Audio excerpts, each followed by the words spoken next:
Irmãos, graça e paz a todos, boa noite, bom dia ou boa tarde a todos e a paz de nosso Senhor Jesus Cristo a todos. Irmãos, esse vídeo que eu vou trazer aqui hoje é para falar sobre a conferência que foi realizada no último final de semana, sexta, sábado e domingo, que foram 3 dias de conferência a respeito da Congregação Cristã no Brasil. O nome da conferência é Conhecendo a Graça. E eu estive presente nos 3 dias, foi uma ótima conferência, com grandes esclarecimentos. Essa conferência teve o objetivo de esclarecer aos membros que saíram da Congregação Cristã no Brasil alguns pontos de doutrinas que foram ensinados de forma errônea, ou alguns costumes na congregação, algumas doutrinas e falácias, enfim, que fez com que a congregação fosse reconhecida mundialmente, principalmente aqui no Brasil, como uma seita. Então, após a pandemia, quando a congregação foi ao ar pelo YouTube, colocando seus vídeos de forma online, expondo as suas pregações, os seus costumes, enfim, o que ela pensa realmente, porque a congregação ela pregava uma coisa e no papel era outra. Então, quem via a congregação de fora não conseguia tratá-la como uma seita, uma vez que seus pontos de doutrinas não eram bem parecidos, com uma confissão de fé verdadeira em Cristo. Só que depois de 2014 a congregação mudou alguns pontos de doutrina que foi estranho.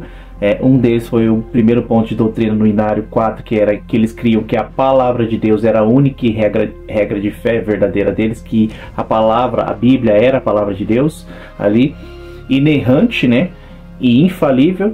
E depois do Inário 5 eles colocaram que a Bíblia contém a palavra de Deus. Então, depois da pandemia, as pessoas vieram a conhecer a congregação e perceber que aquelas pregações da congregação não eram pregações expositivas que evidenciavam a palavra das Escrituras Sagradas, e sim as falácias e as revelações e as profetadas da congregação cristã. Por consequência, isso vem fazer com que as pessoas perceberam, por meio do Espírito Santo, claro, que estavam ali comendo palavras que eles diziam que era pão quentinho do céu, que essas palavras eram apenas falácias profetadas e não trazia benefício nenhum às suas almas, e sim apenas fábulas ali contadas, vitórias viradas de cativeiro, coisas para sua vida, coisas que enchiam o ego da pessoa, mas não a transformava elas como sendo um cristão verdadeiro em Jesus Cristo. Não, é bom e prazeroso pregar benções terrenas, porque muitos se alegram com isso. Não, é bom e prazeroso pregar benções terrenas, porque muitos se alegram com isso. Eu abro o que está fechado, eu destranco o que está trancado, eu coloco na tua mão aquilo que você está me pedindo. Você não vai ficar dormindo, você não vai ficar, aleluia, sem ver. Deus vai fazer coisa nova na tua casa.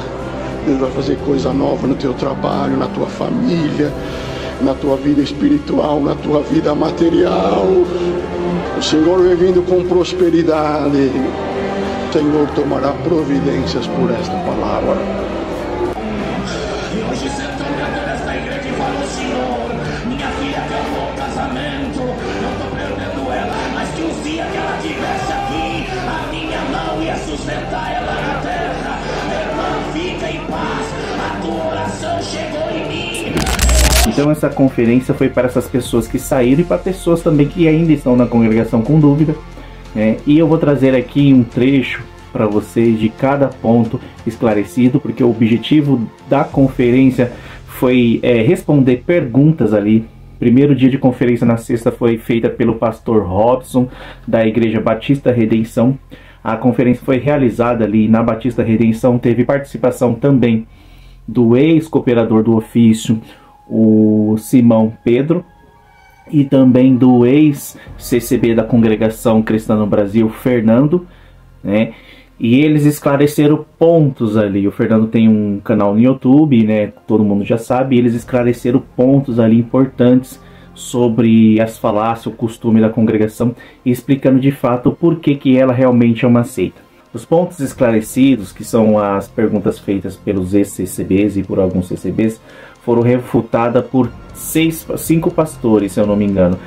Foi o pastor Robson, o pastor Nicolas, o pastor Isaac Pereira, pastor Marcos Granconato e o pastor Paulo Júnior, né? O primeiro dia, como eu disse, foi o pastor Robson, né? Ele refuta as questões de salvação por obras, que foi o primeiro ponto abordado ali, e as obras da CCB e as proibições que a CCB colocava nas pessoas, que fazia com que privasse a liberdade delas em Cristo Jesus. Nós sabemos que Jesus nos chamou para ser liberto nele, né? Não para vivermos um peso, e a congregação cristã no Brasil, ela trouxe inúmeros pesos aí em cima das pessoas com suas doutrinas de homens. Por exemplo, não pode usar calça, mulher não pode usar calça, homem não pode usar bermuda, pecado de morte que não tem mais salvação, como adultério e fornicação. Muitas pessoas chegaram até a se suicidar com isso, né? Então essa doutrina pregada pela congregação trouxe muitos males para a vida das pessoas, né? Então nós teremos aqui várias palestras, painéis, vários momentos em que trataremos desse assunto, descobrindo a graça. E por que estamos fazendo esta conferência? Por que nós tomamos essa iniciativa? Nós tomamos essa iniciativa em face da realidade que temos visto, que várias pessoas têm enfrentado, vários crentes, vários novos crentes têm enfrentado, em virtude do fato de terem saído de uma seita denominada Congregação Cristã no Brasil. Várias pessoas várias pessoas dessa seita conheceram o Evangelho em anos recentes, e por isso essas pessoas saíram desse movimento e estão se filiando a igrejas evangélicas, procurando viver a sua vida cristã de modo normal, conforme a Bíblia ensina. O pastor Marcos já adiantou que as nossas falas aqui serão norteadas por questões que foram feitas por ex-membros da Congregação Cristã no Brasil, que eu, para abreviar, chamarei de CCB a partir de agora.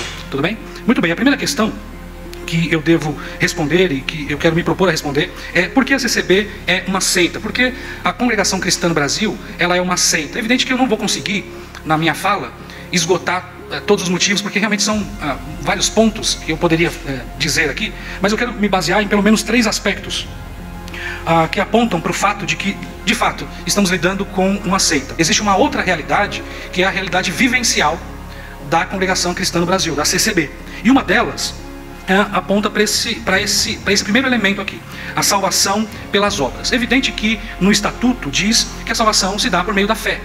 No entanto, muitos de vocês sabem, todos vocês sabem, que a Congregação Cristã no Brasil, ela, além da fé, ela diz que é necessário observar algumas questões para que você não caia da graça. É bom vir aqui para encontrar salvação.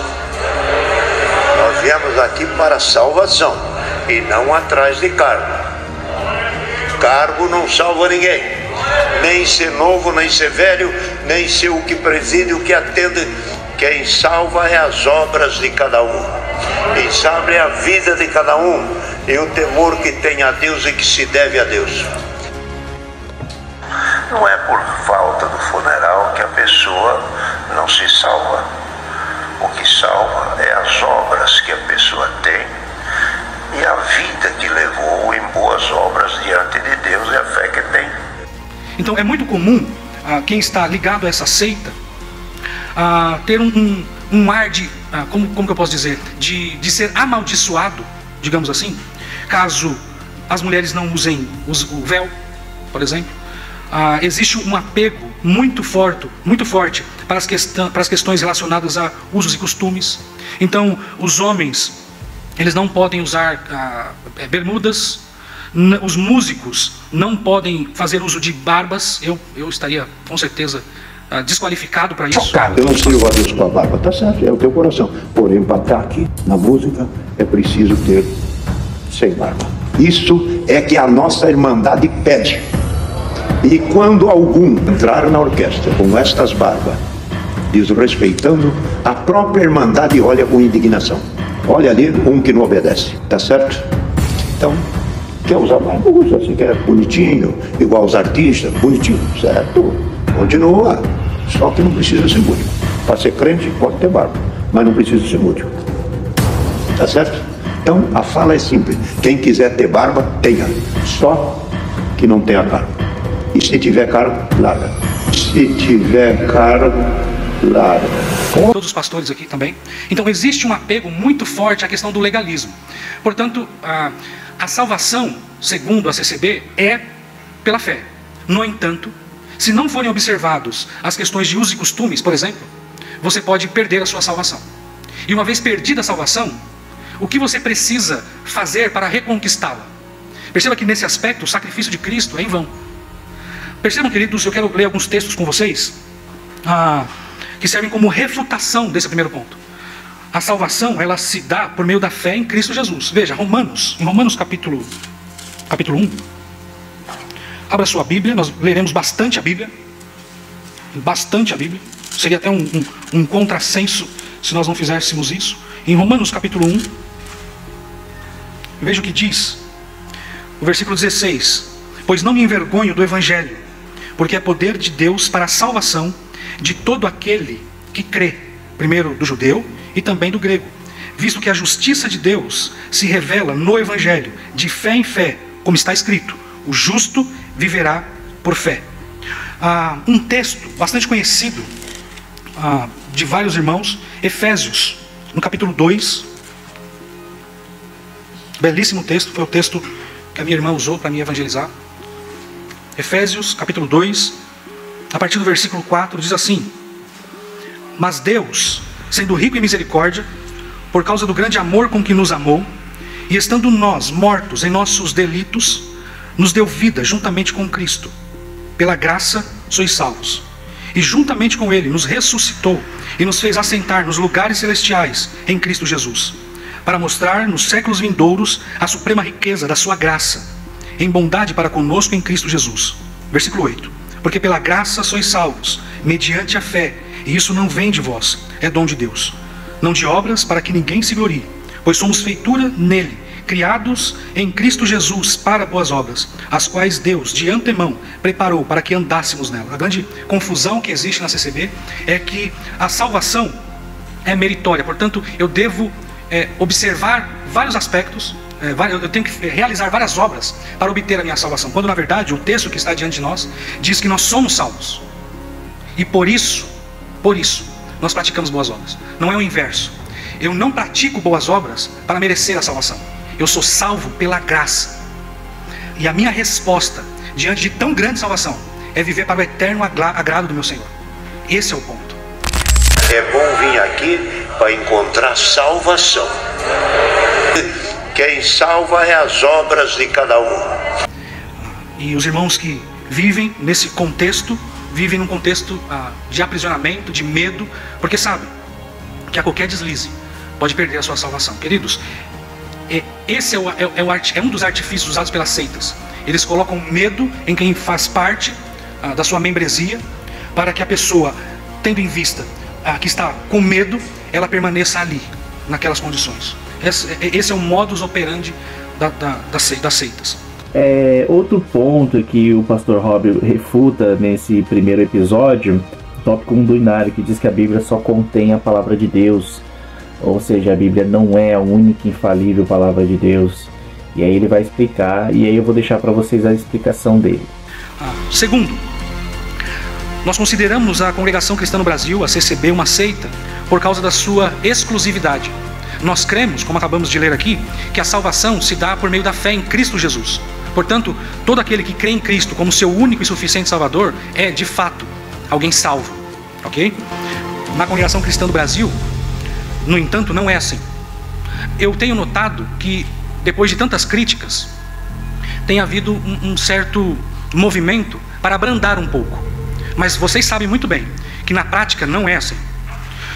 Fora da CCB, dizem, não há salvação. Curioso é notar que no próprio estatuto diz o seguinte: o Senhor iniciou sua obra no Brasil, logo no início ali, quando fala do surgimento da CCB e tudo mais.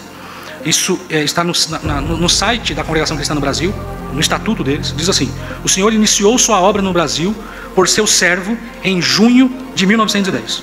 A pergunta que não quer calar é: e antes de 1910? O que havia, o que houve antes de 1910? Isso já demonstra, logo nas linhas iniciais, que nós estamos diante de uma seita exclusivista, de uma organização exclusivista. Então notem, queridos, além do fato de pregarem a salvação pelas obras, elas dizem que fora delas não há salvação. Existe também a realidade de que para o CCB, todo aquele que for batizado fora da CCB não é considerado irmão. Mais uma vez, isso não está no estatuto, mas isso é vivenciado por muitas pessoas que estão ali, que fazem parte daquele contexto. Todo aquele que não é batizado na CCB é considerado então um não irmão, ou acho que é primo que chama? Primo que chama? Que coisa, né? Primo, muito bem. Além disso, a CCB ela não estabelece nenhuma relação com outras igrejas. Não há espaço para pregadores que não fazem parte da CCB. Isso só demonstra o seu tom totalmente exclusivo. Visitar outras denominações é expressamente proibido. Expressamente proibido. Tudo isso, queridos, tudo isso serve para demonstrar que a CCB ela é de fato uma seita exclusivista.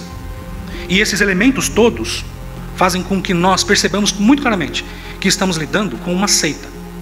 Além disso, um outro traço de qualquer seita é não aceitar a Bíblia como fonte de autoridade máxima. Mas notem, no estatuto diz o seguinte: a Congregação Cristã no Brasil é constituída por uma comunidade que aceita toda a Bíblia Sagrada. E notem, nesse ponto, todos concordamos. Todos concordamos. Ocorre, porém, que o texto continua. A Congregação Cristã no Brasil é constituída por uma comunidade que aceita toda a Bíblia Sagrada, na qual está contida a infalível Palavra de Deus. Qual que é o problema disso? O problema é que a Congregação Cristã no Brasil, ela considera a Bíblia não como a fonte máxima de autoridade. Quando no meio liberal, nós estamos muito habituados com essa expressãozinha aqui. A Bíblia contém a Palavra de Deus. Por que eles dizem que a Bíblia contém a Palavra de Deus e a Bíblia não é a Palavra de Deus? No contexto liberal, eles vão dizer que há elementos no texto bíblico que são de fonte humana. Portanto, é necessário desmitologizar a Bíblia. Além de tecnologia, tem a língua presa. Problema com tecnologia, tem problema com a dicção. Então, percebam, queridos, que no contexto liberal isso é muito comum. Então, eles olham para o texto bíblico, e dizem: olha, nós não estamos diante de todo o conselho de Deus. Existem elementos na Bíblia que não é a palavra de Deus. Eu lembro, há vários anos atrás, na empresa onde eu trabalho, muitos anos atrás isso, uma pessoa se aproximou de mim, ele se dizia pai de santo, né? E ele era muito simpático. E eu estava trabalhando, e essa pessoa encostou na minha mesa e disse: olha, eu não acho, ele disparou essa, eu não acho que a Bíblia, toda ela, é palavra de Deus. E eu ali, preocupado com as minhas demandas, olhei para ele e falei assim: interessante, eu imagino que você já deva ter lido toda ela, e me diga, qual é a parte que não é a palavra de Deus? Todas essas afirmações servem para desacreditar a palavra de Deus. Quando a Congregação Cristã no Brasil diz que na Bíblia está contida a palavra de Deus, está implícito aqui que ela não considera a palavra de Deus como uma fonte máxima de autoridade. Isso é comum das seitas. O homem não tem como, pela Bíblia e por nenhum outro livro, compreender o intento do Senhor. O homem não tem como, pela Bíblia e por nenhum outro livro, compreender o intento do Senhor. Ele pode achar lindo, maravilhoso, mas como que é isso? A Bíblia não é a palavra de Deus, não. Contém nela a palavra de Deus. Tanto é que quem falou: transforme essas pedras em pão, não foi o Senhor, foi o inimigo. Lança-te daqui abaixo. Não foi a palavra de Deus, foi a palavra do maligno. E qual é então a outra fonte de autoridade, além da Bíblia, para o CCB? Os profetas. Então a palavra do profeta, a profecia proferida por esses pseudoprofetas, tem o mesmo peso da palavra de Deus. É outra característica das seitas. Não entende que a Bíblia é a palavra de Deus e aceita outros elementos como fonte de autoridade. Para o CCB, portanto, as profecias têm uma fonte de autoridade em pé de igualdade com a palavra do Senhor. Você não precisa buscar do livro, busca o Espírito Santo. Ele te guiará, irmão. Ele te guiará, irmão. Ele te guiará. O caminho da teologia é um perigo.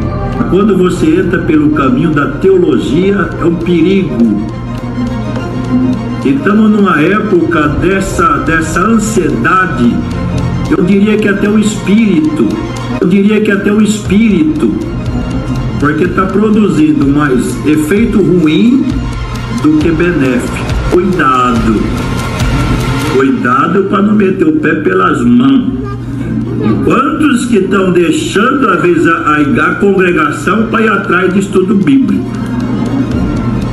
Estão largando o pão e ir atrás de farelo. Queridos, isso por si só já é mais do que suficiente para que a gente considere a Congregação Cristã no Brasil uma seita. Nós não estamos diante de um livro que contém a palavra de Deus. A Bíblia é, de fato, a palavra de Deus, inerrante e infalível.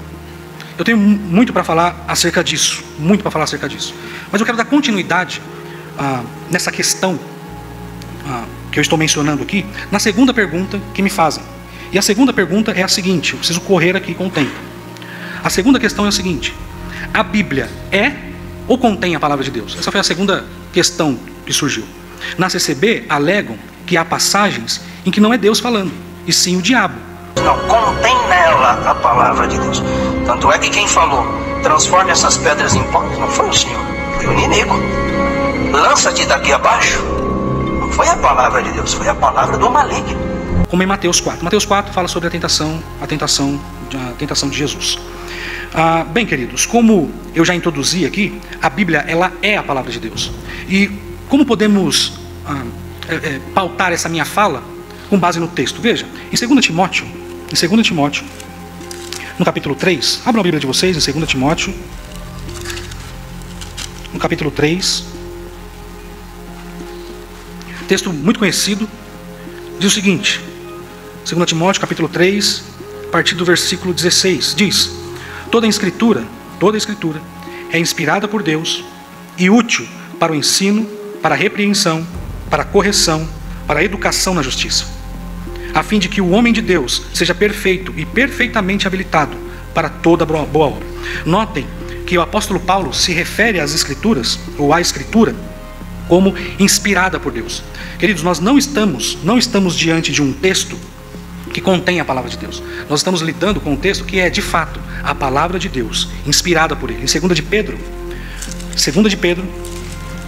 mais um texto muito conhecido, principalmente pelos seminaristas, diz o seguinte, 2 de Pedro, capítulo 1, sabendo, a partir do versículo 20, sabendo primeiramente isto, que nenhuma profecia da Escritura provém de particular elucidação, porque nunca, jamais, qualquer profecia foi dada por vontade humana.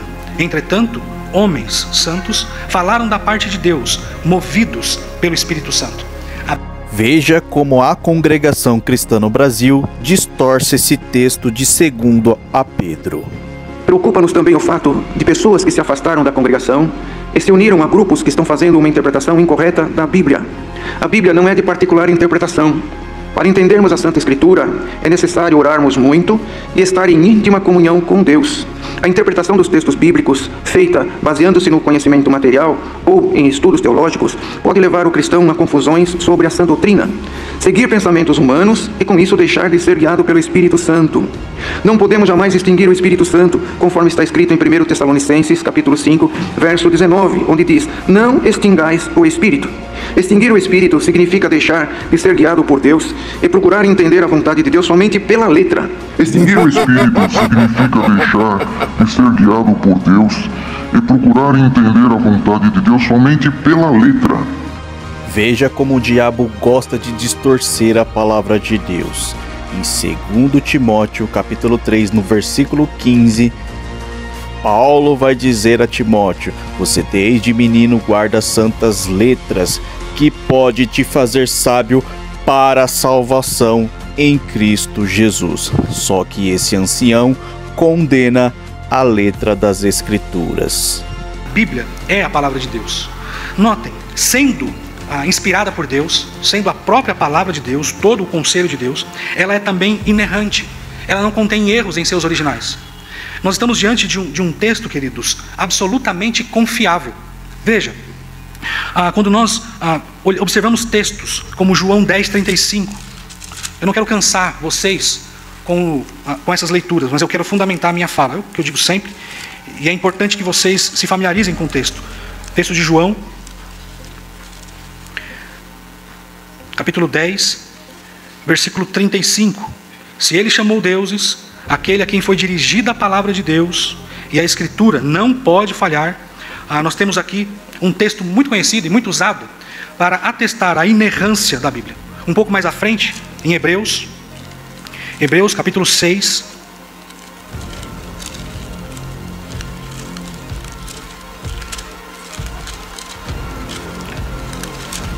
no versículo 18, veja o que diz, a partir do versículo 17. Por isso Deus, quando quis mostrar mais firmemente aos herdeiros da promessa a imutabilidade do seu propósito, se interpôs com juramento, para que, mediante duas coisas imutáveis, nas quais é impossível que Deus minta, forte alento tenhamos nós, que já corremos para o refúgio, a fim de alcançar mão de esperança proposta. Perceba, irmãos, nós estamos lidando com um Deus que ele é imutável. Ele é imutável e os seus propósitos são santos, de modo que o seu conselho, ele é também inerrante. A Bíblia, ela é inerrante e não somente isso, ela é também infalível. Ela não induz ninguém ao erro. Nós podemos confiar em seus preceitos, nós podemos confiar na palavra de Deus, cientes de que ela não induz o homem ao erro. São vários textos que temos aqui, eu não quero ler todos eles por causa do tempo, mas nós temos aí Números capítulo 23, versículo 19. Nós temos Salmos 119, versículo 9, versículo 11. Abra o texto em Salmos 119. Salmos 119.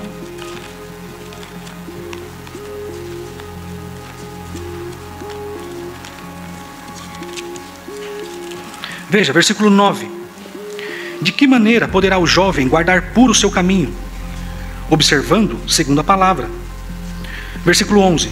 Guardo no coração as tuas palavras, para não pecar contra ti. Então textos como esse, Mateus capítulo 5, versículo 18, Tito capítulo 1, versículo 2, todos esses textos em casa, a mensagem está sendo gravada, vocês podem ler cada um deles e vocês perceberão que a Bíblia ela é inspirada por Deus, e sendo inspirada por Deus, ela é também inerrante e infalível.